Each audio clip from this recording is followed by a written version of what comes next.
Legislative Day number 7 will now come to order. We will rise for a moment of silent meditation.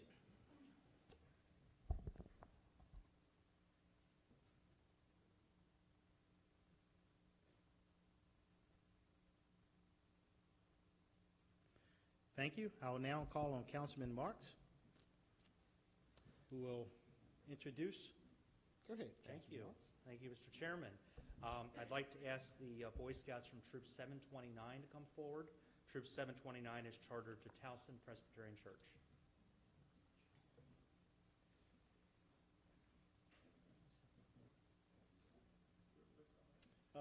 All of you can come forward and help lead us in the pledge. Yes.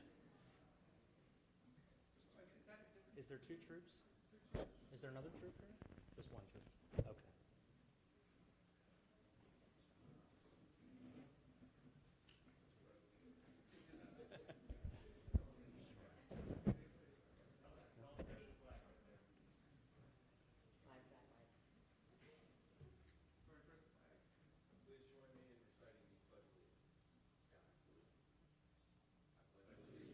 To the flag of the United States of America, and to the republic for which it stands, one nation, under God, indivisible, with liberty and justice for all. Thank you very much.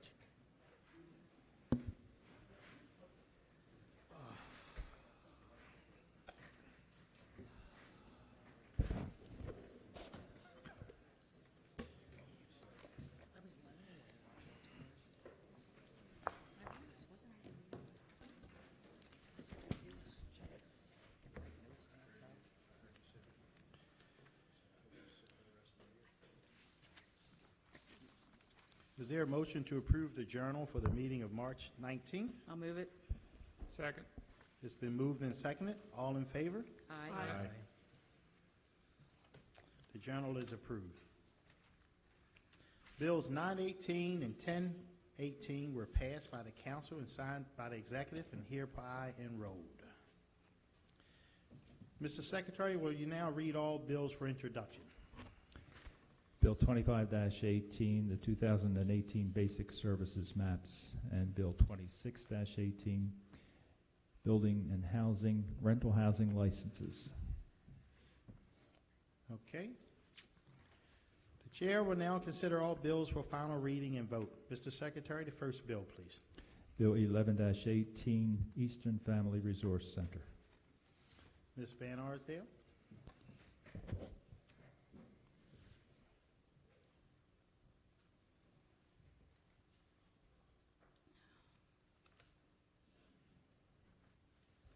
Good evening. Good evening. The administration is requesting a supplemental appropriation of $500,000 from the Maryland Department of Housing and Community Development Strategic Demolition Fund. The grant will be provided to MedStar Franklin Square Hospital to subsidize the cost of demolishing the former Eastern Family Resource Center, which was on the hospital's grounds. Franklin Square Hospital is constructing a new 75,000 square foot surgical center in its place, and the Eastern Family Resource Center was relocated nearby in a new and expanded 80,000 square foot facility to serve a broader range of people experiencing homelessness. Okay, thank you. Are there any questions for Ms. Van Arsdale? Yes, Councilwoman Bevis. I don't have a question. I just have a comment. I just want to thank you again. MedStar Franklin Square is the largest employer in my district, and the Eastern Center is also very, very important to my district, and it turned out to be a wonderful facility that is very much needed, so thank you. But they got a big hole over there now, and I can't wait for the building to start. Thank you. Thank you. Mr. Chairman, if I may. Yes. Eastern Family Resource Center also serves our constituents in the 7th District and does very well, so thank you for your work on this. And also on another topic, I'm sure you're probably aware, it's an exciting night for Essex. And I want to thank you and your staff for all the work that went into the application for Essex to be named as a sustainable community, and we're going to introduce the resolution, the legislative component of this process tonight. And I know it's taken a while for us to get here, and you're working patient, and Ms. Patchik and Ms. Hay and others in your department have been great working with the community and our office on this, so thank you. You're very welcome. I'll make sure the staff knows of your compliments. Please do. Thank you. No more questions? Is there a motion to approve Bill 11-18? I'll move it. Second. It's been moved and seconded. Mr. Secretary, please call the roll. Mr. Jones? Aye. Mr. Quirk? Aye. Mrs. Allman? Aye. Mr. Catch? Aye. Mr. Marks? Aye. Mrs. Bevins? Aye. Mr. Crandall? Aye. Ayes have it. Bill 11-18 is passed. Mr. Secretary, next item, please. Bill 12-18 is sponsored by all council members at the request of the Executive Ethics Law Amendments. Mr. Mike Fields? Mr. Chairman and members of the council, I will be brief. Follow your passion. It's okay. Bill 1218 is kind of a housekeeping bill that makes a bunch of different changes in the ethics law, county ethics law. The main portion makes changes pursuant to changes that were made to state ethics law. We were required to make changes to county ethics law. Most of them have to do with reporting requirements on our financial disclosure statements, and a couple of them involve changes for lobbyists in terms of certain disclosures for former lobbyists, basically. That's a big part of the bill. The second part of the bill alters a provision that currently exists in county law about hiring outside counsel. We have a kind of a section that doesn't really work very well, so we're proposing to change it to a section that does work well. And then the third part of it is to also comply with another change in state law to take the Board of Liquor License Commissioners and their employees out of the county ethics law in recognition of the fact that the General Assembly made the same people subject to the state ethics law last year, and they preempted the county's ability to regulate them. So that's also in conformance with state law. The bill makes another change to a change about posting financial disclosure statements online. There's some that will post a little bit earlier than current county law requires. And then finally, as I explained, there was a mistake made in a code revision bill back in 1999, and we're just making a change to that to correct a provision that formerly applied to persons that we changed to apply to individuals to make it apply again to persons, and it's just not really a substantive change because it's just conforming with the laws that existed in 1999. That's the whole law, the whole bill. Okay. Thank you, Mr. Fields. Mr. Chairman, Yes. if I may, I just want to thank you for all your hard work in your office. I think the training was great, and I appreciate everything you did. Thank you, and as I said, we enjoyed delivering it. Good, good. I think I speak for Susan and myself. We both had Make sure somebody writes that down. doing that.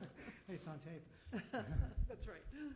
Are there any more questions or comments before we get into the amendments? I'll just take an opportunity to thank you for your diligence on this issue. Obviously, after the dissertation you gave the other day, you hear an awful lot about it, and I'm happy we have you here to do it. Thank you very much. Sure. Mr. Secretary, there are amendments to Bill 12-18. There are amendments in your books, Mr. Chairman. It's really just one amendment, which is technical. It's to correct some section numbers and some section references. These are technical amendments. Okay. Is there a motion to approve the amendments? So moved. Second. It's been moved and seconded. Mr. Secretary, please call the roll for the amendments to Bill 12-18. Mr. Jones? Aye. Mrs. Allman? Aye. Mr. Catch? Aye. Mr. Marks? Aye. Mrs. Bevins? Aye. Mr. Crandall? Aye. Mr. Quirk? Aye. The amendments pass. Is there a motion to approve Bill 12-18 as amended? So moved. Second. It's been moved and seconded. Mr. Secretary, please call the roll. Mr. Jones? Aye. Mr. Catch? Aye. Mr. Marks? Aye. Mrs. Bevins? Aye. Mr. Crandall? Aye. Mr. Quirk? Aye. Mrs. Allman? Aye. Bill 12-18 as amended is passed. Next bill, Mr. Secretary. Bill 13-18 is sponsored by all council members. Baltimore County Charter Technical Amendments. This bill, Mr. Chairman, makes corrections to 43 sections of the charter to update the names of several departments and offices, to repeal obsolete language, to transfer some provisions, and to provide gender-neutral language, at least in these 43 sections of the charter. Are there any questions or comments from the members? Hearing none, Mr. Secretary, please call the roll on Bill 13-18. Mr. Jones? Aye. Mr. Marks? Aye. Mrs. Bevins? Aye. Mr. Crandall? Aye. Mr. Quirk? Aye. Mrs. Allman? Aye. Mr. Catch? Aye. Bill 13-18 is passed. Mr. Secretary, next item, please. Bill 14-18 is sponsored by all council members. County Charter, the Administrative Services. Mr. Chairman and members, this bill amends 6 sections in Article 5, which is titled the Administrative Services. The bill repeals a requirement that the county attorney maintain a journal of county council proceedings. That is already done by the county council. The bill also provides that the director of planning is subject to removal and to appointment, for that matter, by the executive, and rather than the removal being subject to a vote of the county council. It provides that it repeals the requirement that the county executive serve on the Board of Recreation and Parks and also the Board of Social Services. The executive does not serve on any such boards in the county. It repeals an obsolete provision, a reference to the county home, and it repeals the provision that the police chief and the fire chief will hold office until such time as they resign or are removed. In fact, they are removed by the county executive, as are all other department heads. These are all recommendations of the Charter Review Commission. Are there any questions or comments from the members? Hearing none, Mr. Secretary, please call the roll on Bill 14-18. Mr. Jones? Aye. Mrs. Bevins? Aye. Mr. Crandall? Aye. Mr. Quirk? Aye. Mrs. Allman? Aye. Mr. Catch? Aye. Mr. Marks? Aye. Mr. Secretary, next item, please. Bill 14-18 is passed. Bill 15-18 is sponsored by all council members. County Charter, the legislative procedure. The bill amends one section in Article 3, which is the legislative procedure. One of the amendments is purely technical, to remove a reference that is actually in conflict with a constitutional requirement with regard to the advertising of bills. And the second amendment to that same section, 308, is substantive. It provides that a bill introduced into the county council will have a life of 65 days rather than the current 40-day life of a bill. So it extends the time for which a bill introduced in the council can be under consideration. Are there any questions or comments from the members? Hearing none, Mr. Secretary, please call the roll on 15-18. Mr. Jones? Aye. Mr. Crandall? Aye. Mr. Quirk? Aye. Mrs. Allman? Aye. Mr. Catch? Aye. Mr. Marks? Aye. Mrs. Bevins? Aye. Bill 15-18 is passed. Mr. Secretary? Chairman, Yes. just make a remark about the code revision that just passed and will go before the voters. I'm very excited about this change because extending the amount of time that this council can consider legislation from 40 to 65 days gives the public greater opportunity to participate in the system and to give input into the various bills that are before the county council. As I said the other day, one of the issues that causes me great concern at times is when we are confronted with amendments at the very last minute, and absorbing the amendments and understanding them can be difficult.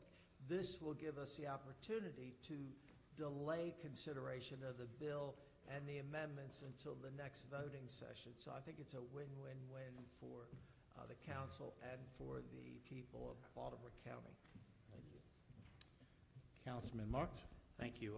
I want to agree with my colleague, Mr. Catch, and we don't have Mr. Venetoulis here, but I think it's worth noting that this is the conclusion of the charter review process. This council, by unanimous vote, agreed to create a charter review commission. We forwarded to the voters. It was approved by 78% of the voters. And it's changes like this that I think really improve government. And I'm hopeful that the voters will approve the changes we're advancing tonight. But I think it's something we should reflect on. It's good to have an automatic review of county government, and we have done that now. Thank you. Any more comments? I'll just add that I agree with my colleagues wholeheartedly that having the opportunity to delay the vote and not have to, because currently what we would do is pull it, then reintroduce it, and then wait. Now this gives us an opportunity to delay the vote for another cycle, not a whole cycle, but basically 2 weeks, which will give us more opportunity to get it right. And I'm sure I'm speaking for everybody here that that is our goal, which is to always get it right. Mr. Secretary, would you please call them? See, is there a motion to approve? We did this already? Okay. Next item, Mr. Secretary. Bill 16-18 is sponsored by all council members, county charter, the executive branch. This bill, Mr. Chairman and members, amends 3 sections in Article 4, which is titled the executive branch. It provides that the executive does not serve on several other boards, which are also mentioned in these sections. It clarifies the appointment power of the executive with regard to department heads and codifies in the charter the process which has been followed for 4 terms now, that the executive submit appointments and reappointments at the beginning of each term of the proposed department heads for confirmation by the county council. And the bill makes clear that the executive appoints all these department heads and removes all those department heads, whereas the administrative officer retains the power to remove other employees in the administrative services of the county. Are there any questions or comments from the members? Mr. Chairman? Yes. Yes, Councilman I Cash. do have a comment. Right now, the executive staff, every person in the executive staff can be removed without council approval, except for the head of the Office of Planning. And so I think this was probably done, in fact, I'm pretty sure, for a good reason by the original drafters of the county code. You know that the Office of Planning works very closely with the members of the county council, especially during the CZMP process. And because of that, I think that's why the original drafters of the code require that in order for the executive to remove the head of the Office of Planning, 5 of the 7 members of this council would be required to agree with that. And, you know, I think I've given this a lot of thought over the weekend and last week, and, you know, I think that I am going to vote against this because I believe that, I mean, you know, the council's giving up power. I mean, we're giving up power, and our major responsibility really is zoning. And I think that it's only proper that we, since we deal with zoning so much, should have some role in the removal of the Office of Planning, the director of that office. And I see her sitting back there with her head down. She just raised her hand. So I'm doing this to protect you. No. Thank you very much. Are there any more questions? I will just say that I have the utmost respect and admiration for Ms. Van Arsdale, and this is probably exactly why I should not have that power.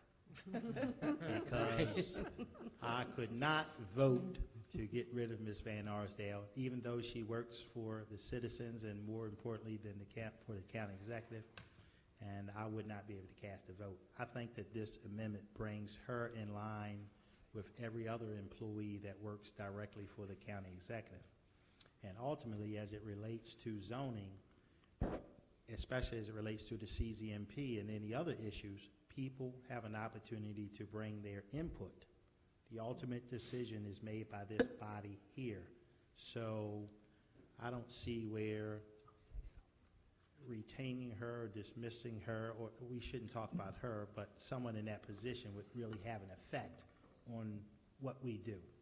Because there's plenty of situations in the CZMP, comprehensive zoning cycle, where recommendations are made by whether it be the planning board or whether it be the planning staff, and we as a body make a decision that may be contrary for whatever other reasons that we have. So I don't see this as an issue. Not to mention, I'll add one more thing.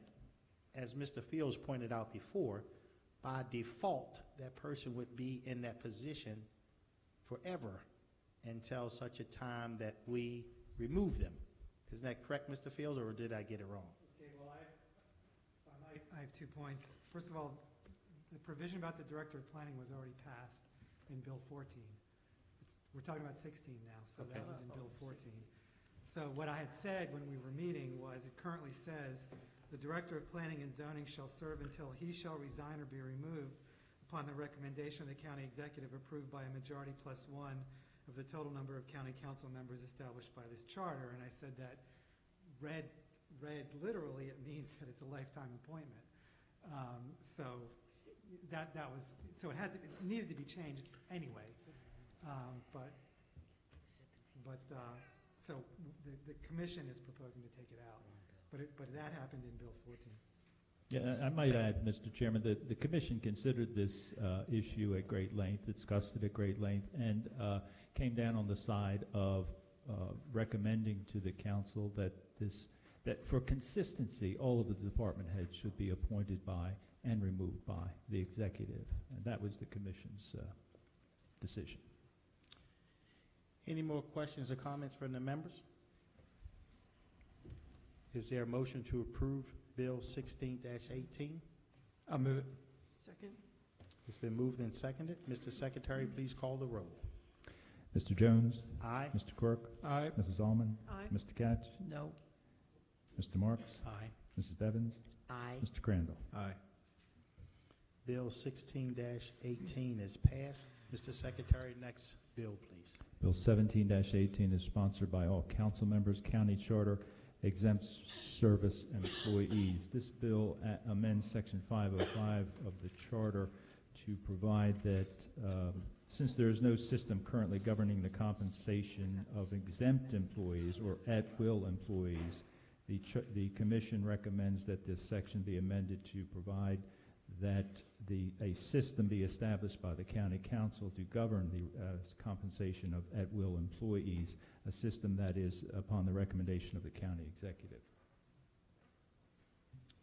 Are there any questions or comments from the members? Hearing none, is there a motion to approve Bill 17-18? I'll move it. I'll second. It's been moved and seconded. Mr. Secretary, please call the roll. Mr. Jones? Aye. Mrs. Allman? Aye. Mr. Katz? Aye. Mr. Marks? Aye. Mrs. Bevins? Aye. Mr. Crandall? Aye. Mr. Quirk? Aye. Bill 17-18 is passed. Mr. Secretary, next item, please.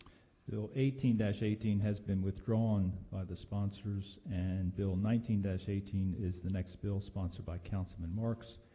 County Charter Administrative Services, Department of Public Works. Mr. Chairman, may I just... Yes. Yeah, with 1818, there are some major changes that need to be made to the bill, so I will be reintroducing it. Thank you, sir. Thank you. Are there any questions or comments on Bill 19-18? I understand there are amendments. There are amendments that are sponsored by Councilman Marks. There are two amendments essentially. The first amendment is to retain, that is to make an amendment to the bill so that the name of the Department of Public Works is retained rather than changed as proposed in the introductory bill. And secondly, with regard to the qualifications of the Director of Public Works, the language that had been proposed for addition was to require the Director to have some experience in the planning and implementation of pedestrian and bicycle mobility and traffic calming. That language by amendment is removed from the bill. So the name of the department remains the same, and the qualifications of the director remain the same. Are there any questions or comments I'll before talk we about the call? bill. You want to talk about the bill now or later? I'll wait till the bill. Is there a motion to approve the amendments to Bill 19-18? So moved. Second. It's been moved and seconded. Mr. Secretary, please call the roll on the amendments. Mr. Marks? Aye. Mr. Jones? Aye. Mr. Quirk? Aye. Mrs. Allman? Aye. Mr. Catch? Aye. Mrs. Bevins? Aye. Mr. Crandall? Aye. The amendments to Bill 19-18 has passed. You want to do the vote first, or you want to talk? I'll talk about the bill. So, Councilman Marks? thank you very much. This is the only proposed legislation at this time that was not brought forward by the Charter Review Commission. This legislation would expand the mission of the Department of Public Works to more explicitly address the needs of all transportation users, including bicyclists and pedestrians. It takes the Department of Public Works, which was created in the 1950s, and requires the agency to look more broadly at 21st century needs. Right now, the language in the charter is very highway-focused. The new language says the following: the Department of Public Works shall be responsible for mobility, traffic safety and engineering, using a variety of transportation options, including highways, bike lanes, pedestrian improvements, and transit where appropriate. I would like to thank all of my colleagues for their discussions over the past week. Would like to thank Councilman Quirk for his long-time work with me on pedestrian and bicycle improvements, Councilwoman Allman for your discussion of the fiscal needs of the county government, and our chairman, who played a very critical role in a compromise that I hope we can advance to the voters. Thank you very much. Anyone? Yes, Councilman Quirk. Yeah, I'd like to thank Councilman Marks for this proposal. You know, we all love Steve Walsh. He does a wonderful job at Public Works. I think that, what was that? He's blushing. He's blushing. And you know, saying that, I think sometimes the administration can look at street paving and basically streets as a lot of our transportation as far as capital outlays. And I do hope in the future, as Councilman Mark said correctly, that we start looking more and more at all different transit options holistically. Walking paths and bicycle paths and things like the Red Line, I think hopefully will one day resurface, which will be good for the county. And because we need to, because ultimately just building a lane on 695, over and over and over is not solving the bigger issue. And of course, some of the solution has to come from the state. The county can't do everything, but we really need to have a bigger vision at Public Works, and I think this helps that. So I did want to commend Councilman Marks on that. Agreed. Thank you. Any more comments or questions? I, too, would like to thank all the members for coming together, working together on a compromise. It's a good example of how government is supposed to work, and I'm just happy that we all here are here to do that, and to work together. On that note, is there a motion to approve Bill 19-18 as amended? I'll move it. I'll second it. It's been moved and seconded. Mr. Secretary, please call the roll. Mr. Marks? Aye.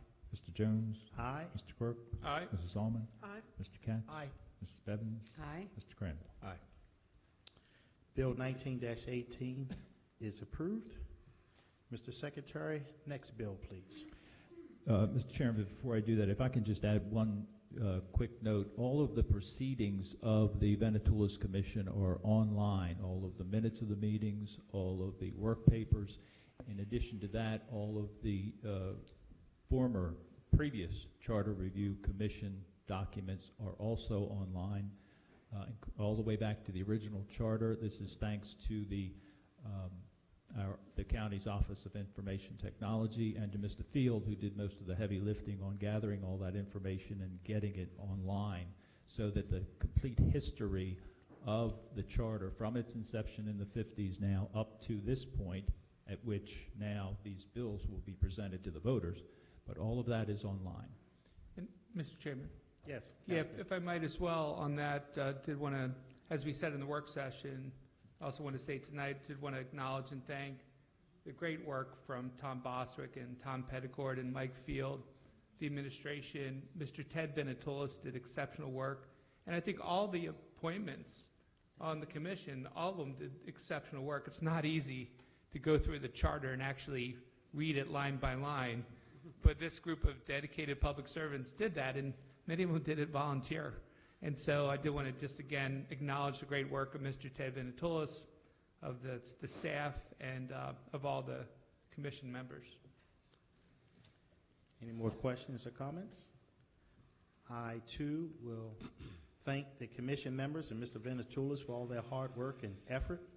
And I would also like to thank Mr. Mike Fields, who has, through his research and diligence, become a regular historian who's here to tell us what happened, when, and where. It's good, interesting reading. I live for that stuff, Mr. Chairman. I know you do.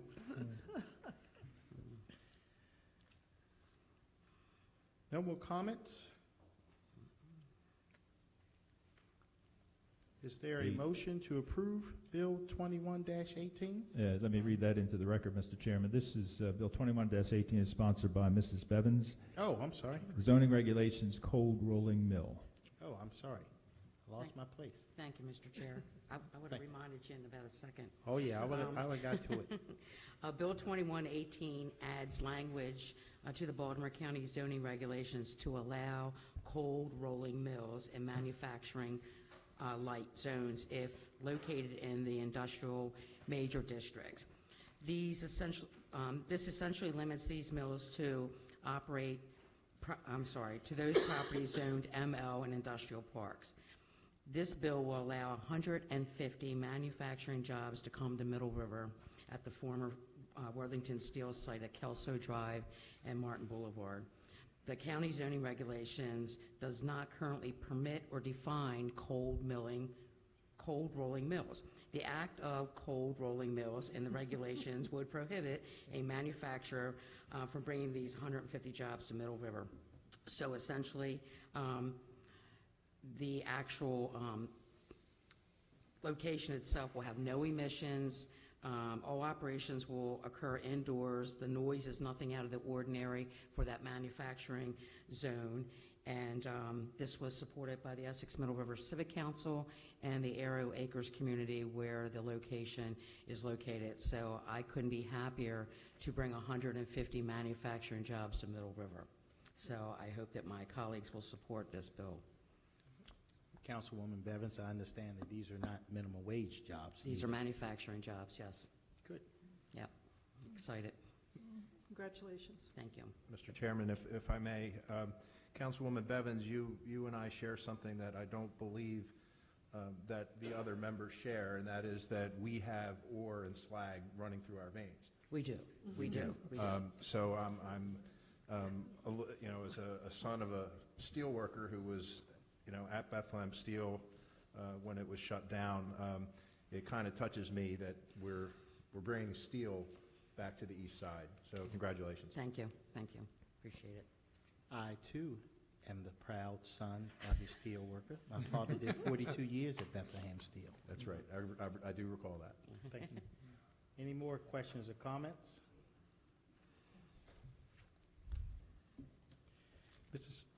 Do I have a motion to approve Bill 21-18? I'm going to move it. I'm going to second.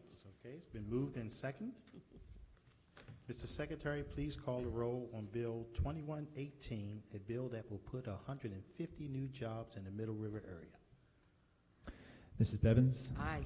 Mr. Jones? Aye. Mr. Quirk? Aye. Mrs. Allman? Aye. Mr. Katz? Aye. Mr. Marks? Aye. Mr. Crandall? Aye. Ayes have it. Bill 21-18 is passed. Mr. Secretary, next item. The next item are the fiscal matters, Mr. Chairman, and there are two fiscal matters this evening. Fiscal matter 1 is a contract with the Community Assistance Network Incorporated, and fiscal matter 2 is a contract with St. Vincent de Paul of Baltimore Incorporated. Any questions? Oh, Ms. Van Arsdale. I was going to roll right along, Ms. Van Arsdale, and not even have conversation. Does anyone feel the need to have conversation on the fiscal matters? Oh, we didn't fire her, did we?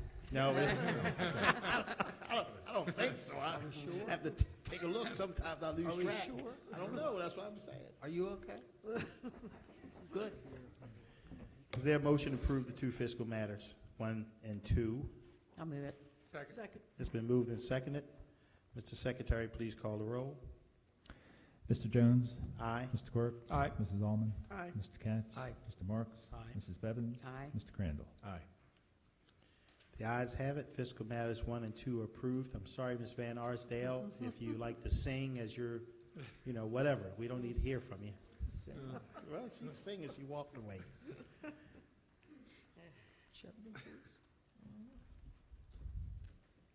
We'll now consider all miscellaneous business. Mr. Secretary, first item, please. First item is a notification from the Director of Budget and Finance regarding the awarding of contracts over $25,000 by a process other than a formal competitive bid, and those contracts are required to be announced at the Council's legislative meeting.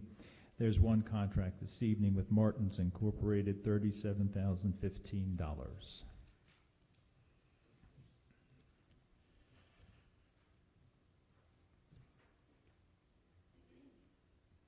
Any questions? Okay, Mr. Secretary, next item. Resolution 28-18 is sponsored by Councilman Quirk. This is a resolution of the council supporting the designation by the Maryland State Arts Council of an arts and entertainment district in the Arbutus-Catonsville area. Councilman Quirk? Thank you, Mr. Chairman. Resolution 28-18 supports the designation by the Maryland State Arts Council of an arts and entertainment district in the Arbutus-Catonsville area.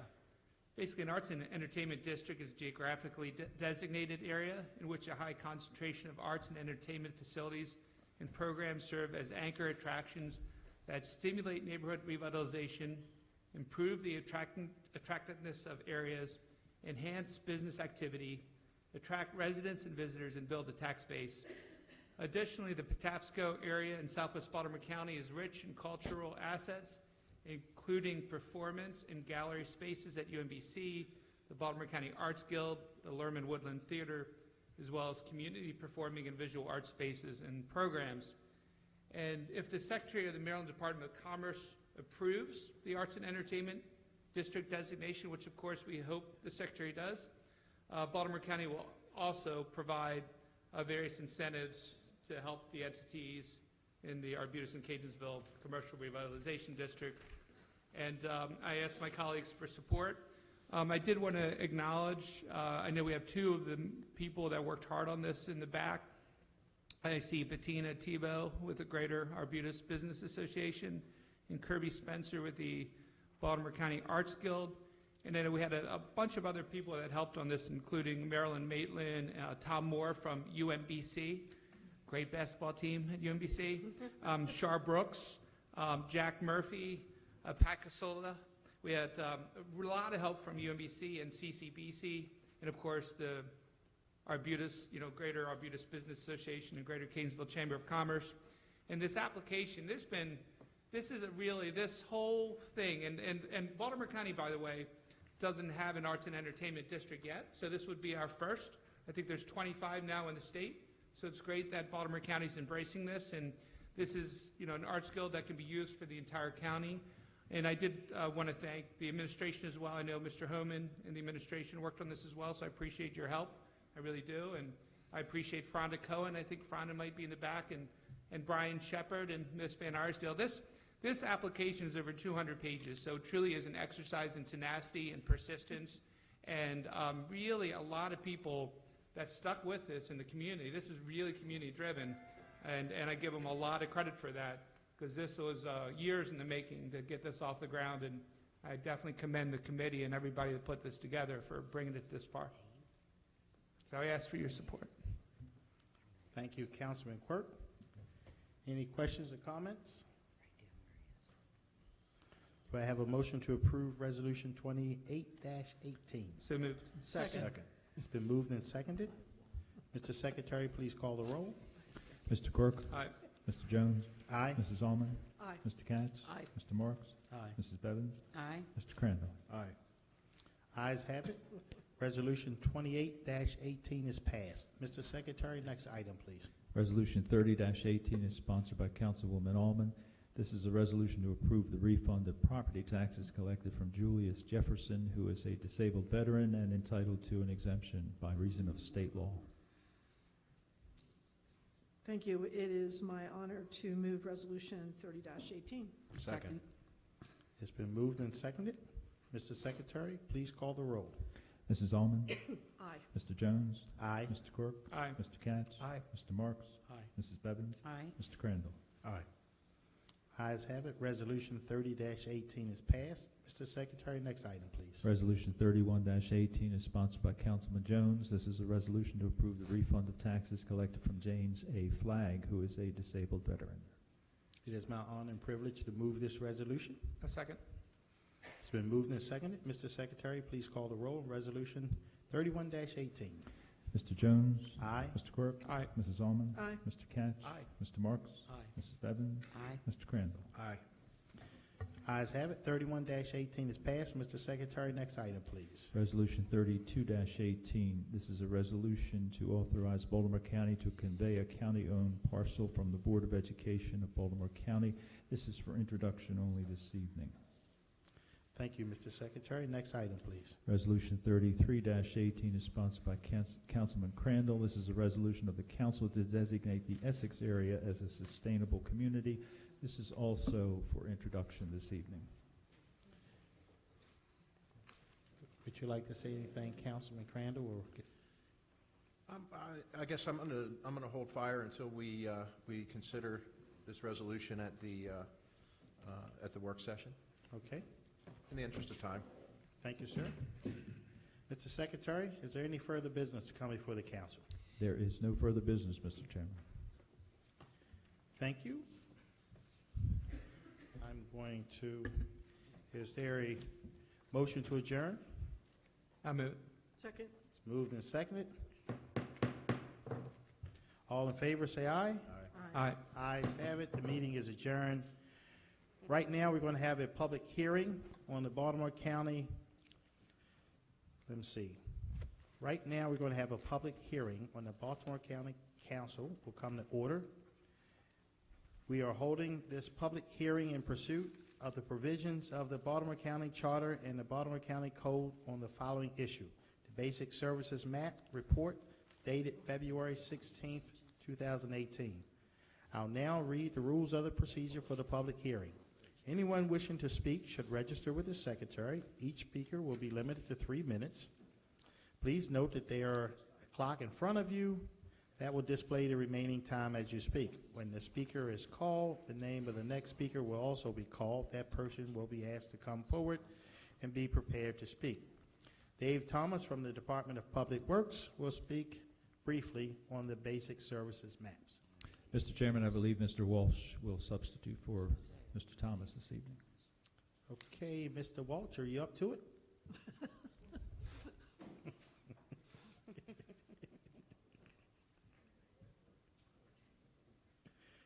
Mr. Thomas does work for you, right? Unfortunately, Mr. Thomas is not available tonight, so I do have to sit in.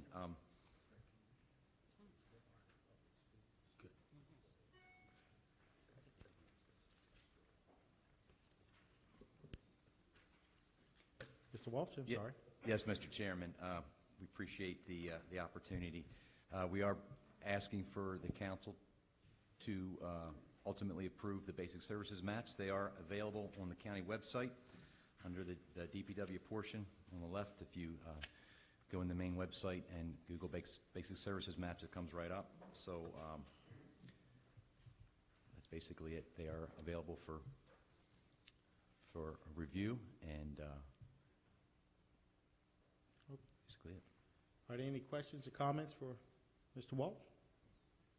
Thank you, Mr. Walsh. We do not have any public speakers. This will conclude the public hearing on the basic services map.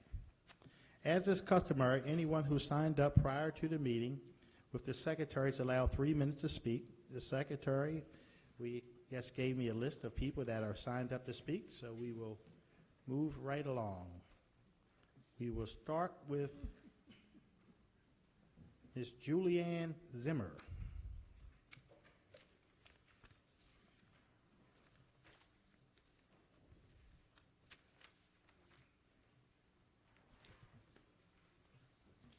Welcome, Ms. Zimmer. Thank you. Good evening. Good evening. My name is Julianne Zimmer, and I'm on the Baltimore County Shelter Advisory Commission and Liaison Committee, founder and president of We Love Animals, member of Baltimore City Mayor's Anti-Animal Abuse Advisory Commission and Education Committee, and the board member of Maryland Votes for Animals. We have some serious concerns in regards to the Oscar case that has still not been properly addressed. We are thrilled with the legislation proposed for extreme weather, also with the investigation the state's attorney completed, as well as the 5 charges filed. There were many breaks in the chain here that need to be addressed so they aren't repeated. Let's address the matter of a misleading and inaccurate press release sent out by Yolanda Winkler and Don Moeller to the community, press, council, and legislators on January 3rd, 2018. You all should have a copy of my testimony, which has that on there. I'm going to go over 5 points that talk about that. The first statement made in that press release was the dog died of natural causes. We now know the dog died of hypothermia. Additionally, there was no necropsy done at the time of this press release. There would have been absolutely no way for anyone at that time, approximately 4 days after the death, to know how the dog died. Number 2, there was no evidence of animal mistreatment. We know, in fact, that Oscar score on a BCS scale was 3 out of 9, clear evidence of serious abuse. It's described as ribs can be felt and may be visible. Top of spine is visible. Hip and pelvic bones may also be prominent. An experienced animal control officer should be able to see the visual symptoms. They are unmistakable, even to an untrained eye. There's no cause to charge anyone. There were several lies and inconsistencies in the police report, and there are now 5 charges against this owner. It was determined that the 15-year-old child died of natural causes. We now know that he was 12. And who made the determination so early on about this dog dying? Upon the dog's death, the family member took the remains to the emergency vet to be cremated.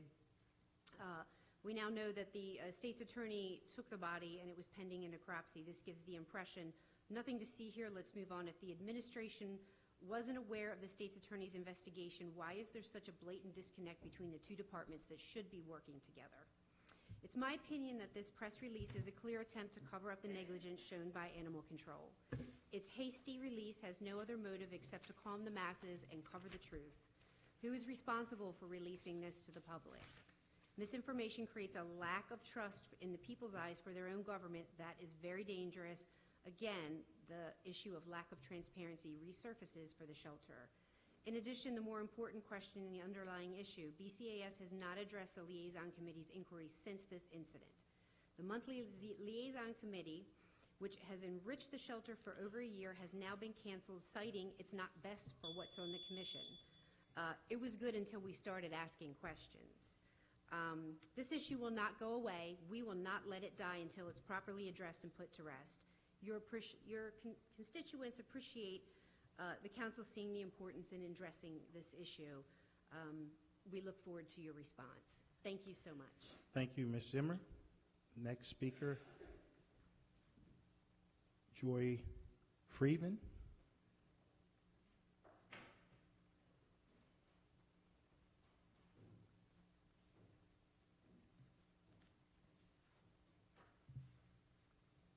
Good evening, council members. Good evening. My name is Joy Friedman. I'm a dog behaviorist. I am also a member of the Baltimore County Animal Advisory Commission. I was appointed by Councilman Marks 3 years ago. I am one of the longest serving members. I'm also a member of the Liaison Committee. I, along with Deborah Stone-Hess and Julianne Zimmer, are part of the smaller group known as the Liaison Committee.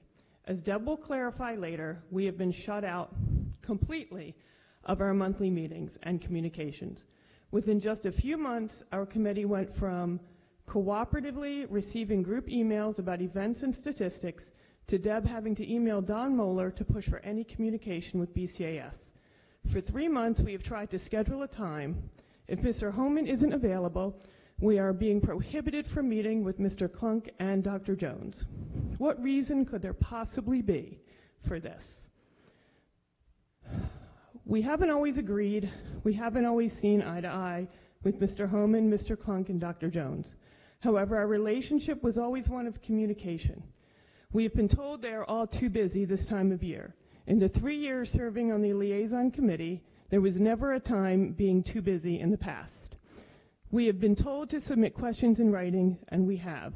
Many of our questions have gone unanswered in regards to the Oscar case, such as why was animal control called to this house on 22 separate occasions in an 8-year period?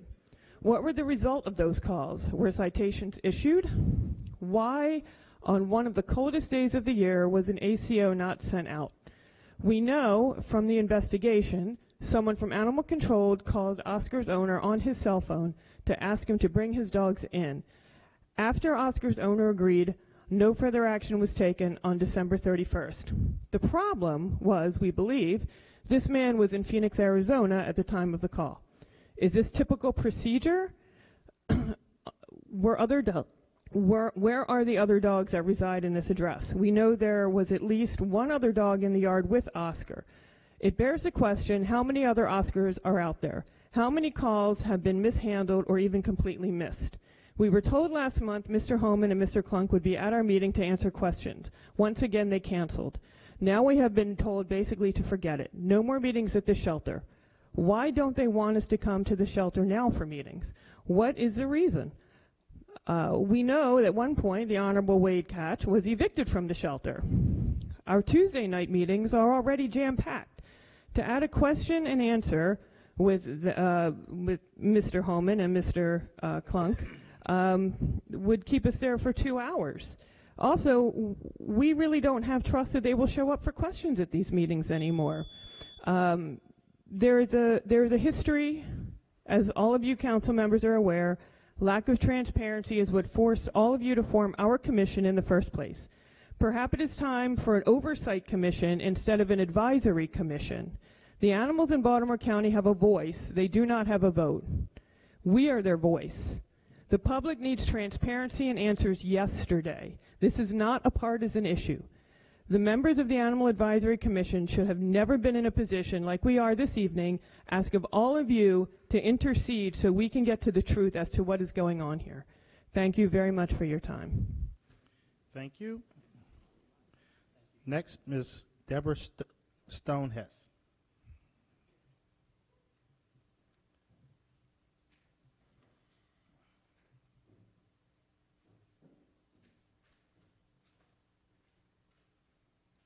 Hello, Ms. Hess. Good evening. Thank you Good for evening. allowing me to speak. Sure, thank you for coming. It's been just over 3 years since you created the Baltimore County Animal Services Advisory Commission. As Commission Chair, I worked to overcome the distrust that had grown between the county and the animal advocate community, and over time, BCAS and the Commission developed a good relationship. Fred Homan, who had early on observed each Commission meeting, stopped attending our meetings, indicating his trust that we were operating in good faith.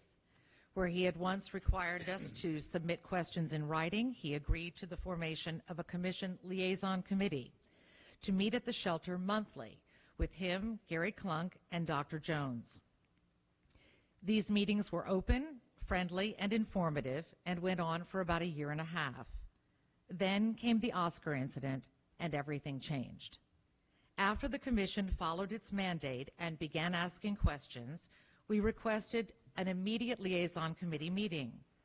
Fred Homan refused. When he said he was busy with the budget, we suggested meeting with just Gary Klunk and Dr. Jones. He refused that as well.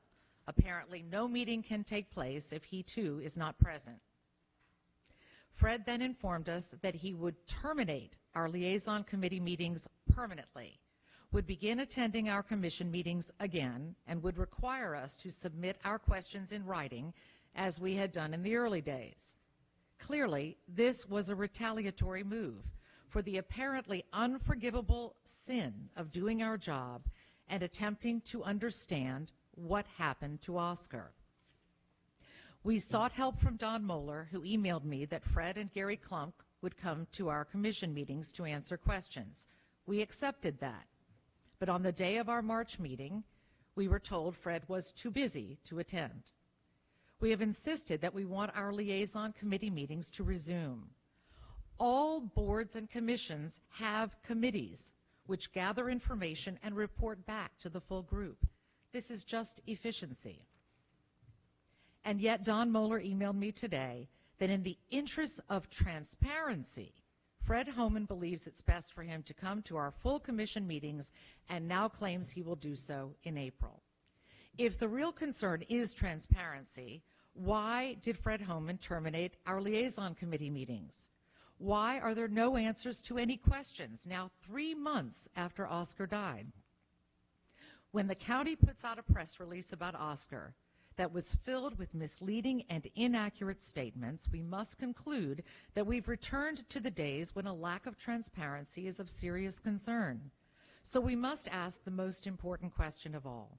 Does the county want its citizens to have confidence in its government? How can we, in this case, when our government is so opaque? This commission has repeatedly praised the shelter's accomplishments. We still do. But when problems occur, successful institutions must welcome questions, learn from mistakes, and openly share the truth. Our liaison committee meetings must be allowed to resume. We urge you to begin asking questions about the Oscar incident as well. Oversight is called for here. BCAS must be open and transparent. We ask for your help in making this happen. Thank you. Thank you. Thank you. Thank you, Ms. Stone. Next, Marianne Bailey.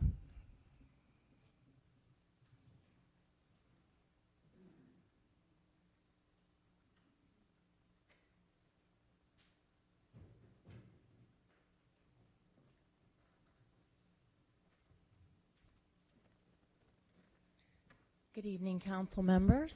Good evening. My name is Mary Ann Bailey, and I proudly serve on the Baltimore County Animal Services Advisory Commission. I was appointed by Councilman Quirk about a year ago. As a resident of the 1st District, the tragic story of Oscar hits very close to home for me. Like many other Baltimore County residents, I have pets whom I consider family members, and it's clear that they are sentient beings capable of experiencing pain and fear. Knowing for certain now that Oscar needlessly died a slow, painful death has been extremely upsetting to me and others in the community. This should not have happened. There is a reasonable expectation that if animal control is called about an animal in pain or distress, that guidance and assistance will be provided.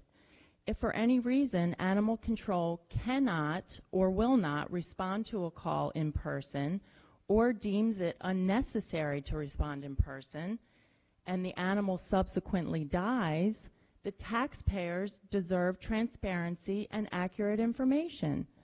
If animal control policies and procedures were followed in this case as they were supposed to, then that would indicate some reform or revisions are necessary. If policies and procedures were not followed for Oscar, there needs to be accountability to ensure that this doesn't happen again. Oscar's life did not need to end as it did, alone, unable to move himself, and freezing to death. I'm grateful that the state's attorney's office responded appropriately and is holding Oscar's owner accountable for his part in his death.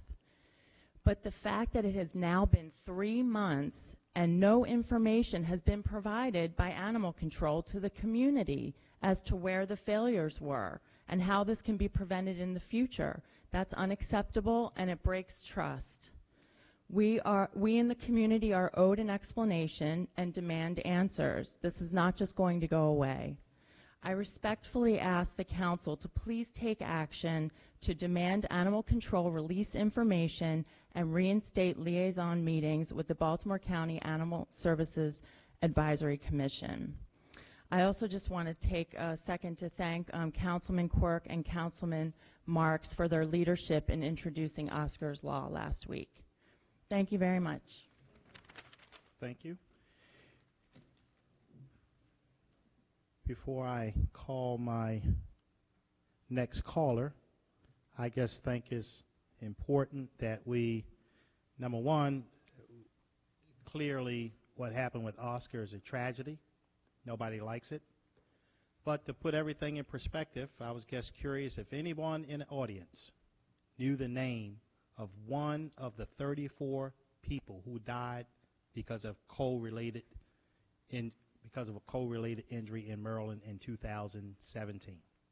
34 people died. I didn't think anybody would know. Next, I'll call Mr. Ron Mr. Council. Chairman, may I make a comment? Sure. Sure. Yeah. The point is, I was just merely trying to put. Mr. The point is, I was putting it in perspective. We care about Oscar, but let us never forget the 34 human beings who died in the state of Maryland because of coal-related. So the point is, it's not just that one dog died. People are dying as well. Mr. Yes, Mr. Chairman, yeah, Councilman. I would just like to make the statement that all of us make mistakes, no question about it. Government, whether it be federal, state, or local, makes mistakes. There's certainly nothing wrong with government admitting they made a mistake. And I could name you a number of issues that where if government had just said, we made a mistake, this is what we're going to do to resolve the problem, then people will have more confidence in government. I'll never forget.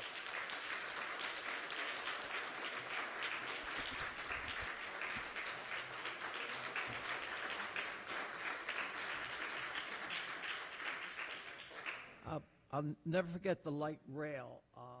I was in office, well, I've been there forever, but when it first started operating, and there were all kinds of crime problems.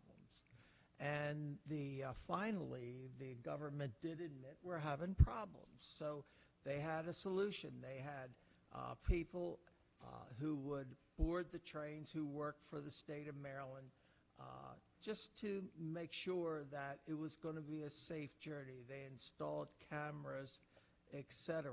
So, this is one of the occasions where finally they say, yeah, we do have a problem, but this is what we're going to do about it. And, I just think it is just the right thing to do, and I just think it just restores confidence in our government. And, if the government made mistakes regarding you say 34 people, then I would hope that government would figure out what went wrong so this doesn't happen again. Thank you. Thank you. And I want to thank everyone who testified, but and I think Councilman Quirk shares this sentiment, specifically Joy Friedman and Julianne Zimmer and Darla Fiore for their work on Oscar's Law. Councilman Quirk? And I hope everyone can also join us at the work session. If there's any amendments, other issues that you would like us to review, we're happy to entertain all thoughts and ideas. And I did want to just recognize all of you in the commission for the great work you've done. And I'll tell you, the county has made unbelievable strides, especially with most proudly, the euthanasia rates, especially with cats. Been on unbelievable progress. So I do want to thank all of you for your work and the administration, and hopefully this communication can start flowing again. So thank you. Okay, Mr. Ron Council. Thank you, Mr. Chairman, and thank you to the previous speakers. That was very powerful, and keep up the fight. It's a great cause. Ladies and gentlemen of the council, in 2 weeks, you'll vote on an amendment to a contract for the sale of York and Bosley. As you know, this has been something of a torturous process for the local community, not just because the developer sought to put an unwanted gas station in our backyard, but it's because we feel like our input was rejected and laws were ignored. As we hopefully move closer to a resolution on this, it seems that some are interested in taking a victory lap, that this has been a successful compromise. But if we look at the legislative history of how we got here, that's just not the case. First, the council voted to approve the initial contract of sale, which called for a gas station when one wasn't permitted by the zoning.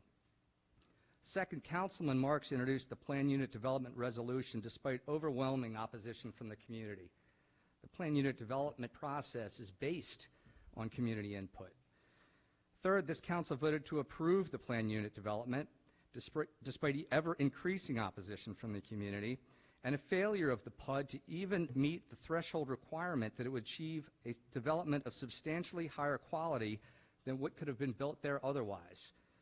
When that vote occurred, councilmanic courtesy was cited as a basis for passing the law, or passing the resolution, and we were supposed to defer to the judgment of Councilman Marks. Well, then Councilman Marks submitted a resolution to stop the PUD, and that resolution was tabled. So much for councilmanic courtesy. After that, negotiations commenced between the community and the developer and the county. We had no leverage in those negotiations because we had been so hamstrung by this council's approval of the PUD. When there should have been no PUD. There should have been no PUD in that contract, and this council had the opportunity to stop it on multiple occasions. We were left with nothing in those negotiations. So now here we are. In 2 weeks, you'll vote on amendment to the contract. The price is going to drop by several $1 million based on 2 5-year-old appraisals. There's a tax credit which could be worth anywhere between $200,000 and $2 million based on the math. Depends on who you believe. The amendment leaves open the very real possibility that the developer could still revert to the PUD and build the gas station. And the amendment adds a new requirement that the county locate and remove all underground tanks, which obviously raises some suspicion on the part of those of us who still think there's a plan to build a gas station there. This was supposed to be an as-is contract. That's 5 years, several $1 million, thousands of volunteer hours lost. And now what we have to show for it, an unoriginal, sad development on the corner of Bosley and York that meets none of the criteria for the master plan, none of the walkable objectives of any of the Towson guidelines. With all that being said, I hope you vote to approve it because we need this to end. We just need it to end. But I also hope that you acknowledge what this community has been put through over the last 5 years and what's been lost in trust and time and money. And I hope you recognize that it didn't have to be that way. Thank you. Thank you, Mr. Council. Beth Miller.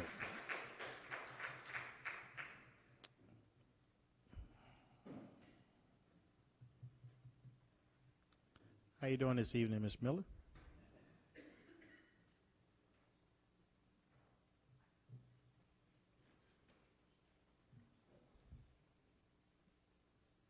Thank you, Council. I just want to follow up on what Ron Council had to say. I was a member of the GTCCA negotiation committee for the agreement between Caves Valley Partners and GTCCA regarding the Towson Gateway development.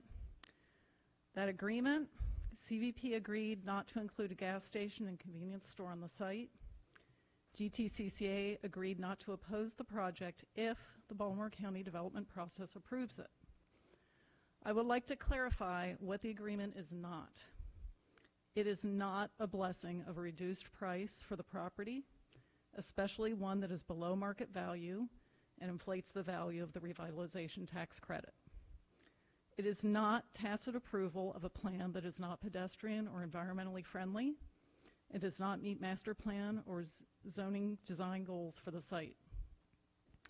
It is not a sign that this process has been respectful of or honest to Baltimore County taxpayers or the community. And most importantly, it is not a guarantee that gas is eliminated from the development. 4 of you voted to preserve the gas station option while the administration was secretly extending the contract with Caves Valley by 5 years. This enabled the developer to enter into negotiations with the community from a position of tremendous power. The only way for us to achieve the mere possibility of no gas was to allow 5 harsh conditions under which the developer can revert to the PUD. On April 16th, the council will be in the unenviable position of voting on a proposed reduced price for the property.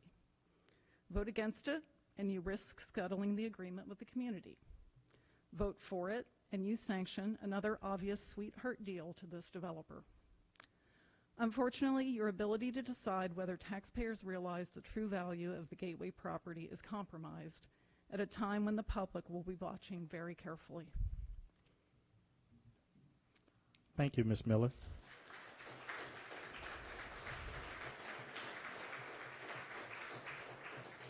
Mr. Ron Gallup.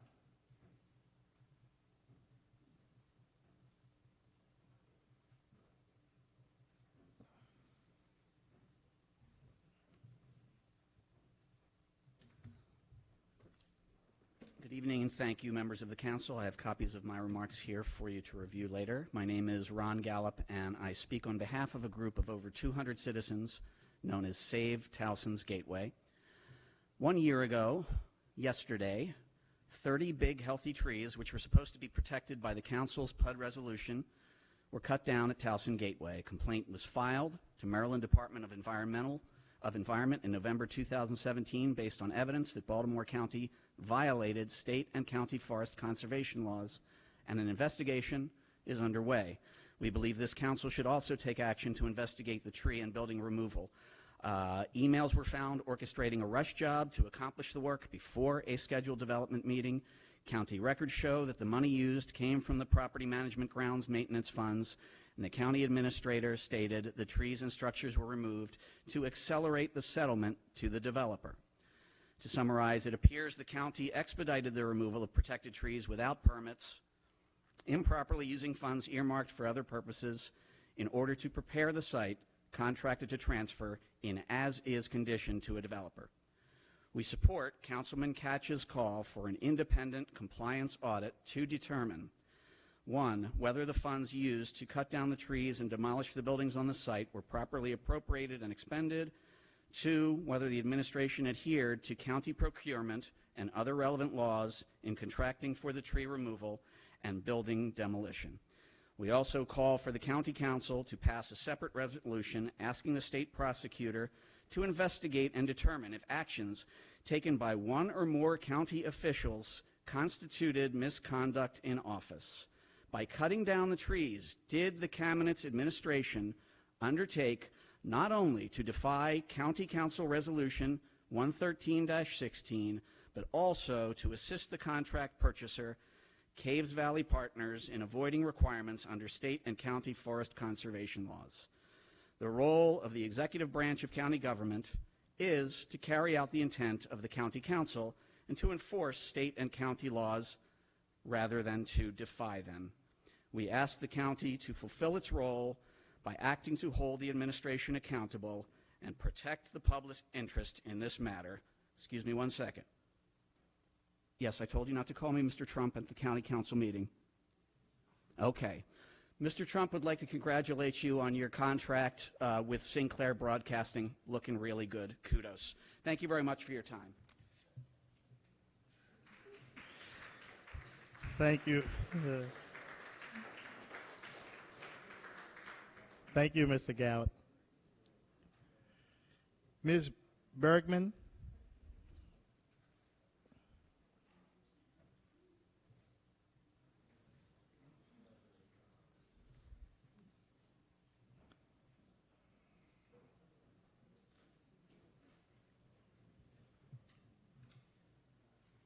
Hello? Hi. My shoes are blue to light them up for Autism Awareness Day. Buenas tardes, mi gente. No es ningún secreto que el condado de Baltimore County tiene una comunidad hispana que se está creciendo bien rápido. ¿Y cuál es la cosa más importante para comunicar lo que necesita la gente que vive en el condado de Baltimore County? Please raise your hand if you understood exactly what I said right now. Okay, hold on to that feeling. I want everybody in here to hold on to that feeling. Because as we try, the everyday voter, to understand what these processes are of how our government, our local government is run, That's exactly how it feels. We have no idea. As a regular voter, they keep changing the rules to the game. When it comes to school construction, they just change the rules of the game for us. We used to have a voice at the Board of Public Works, and now that's gone. And I appreciate this council for giving us the opportunity to actually spend more time to speak our thoughts and hear our voices. But the voters don't want to just hear our voices. The voters want this council, Baltimore County, to have the power, to be empowered, to hold those accountable. Those accountable that are not honest with us of what's being done and how you provide public service. That's part of the transparency piece that people keep asking for. We were misled regarding Lansdowne. I always wanted a new building for Lansdowne High School, and somewhere along the line the communication was not there, and we were told there was no money for no high schools to be rebuilt. Then all of a sudden our county executive says, hey, we're going to give money over here to Towson. And then what about Lansdowne? We need a comprehensive plan for the way we do school construction. I'm counting on this council to create that plan, to communicate, not just communicate with transparency, but make sure that everyone in this county, regardless what language they speak, because it is no secret that the Hispanic community in Baltimore County is growing rapidly.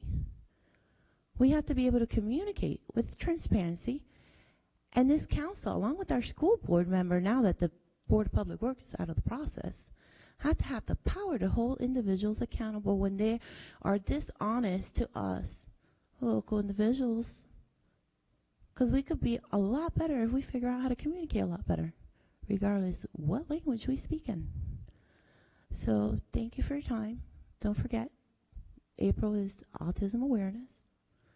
Lansdowne does want to be replaced, and I hope that this council does have the power to hold everyone accountable with transparency, because that's what we want. Thank you. Thank you, Ms. Bergman. What is your first name? I'm sorry? What is your first name? I couldn't make out this letter. It's Diana. Okay. It's just spelled the Cuban way. Okay. Thank you very much for coming. We'd like to thank all of our speakers for coming out tonight, making your voices heard. This is one of the great things about county government, where any citizen who has a issue or concern or question can come out and make their voices heard for 3 minutes, something that you won't get in other places like the state or the federal government. On that note, our meeting is adjourned. Any comments? You call them. Turn your mic on. Troop 729, come on forward. What are you going to do? I'm just going to talk to him. Okay. All right. Thank you very much.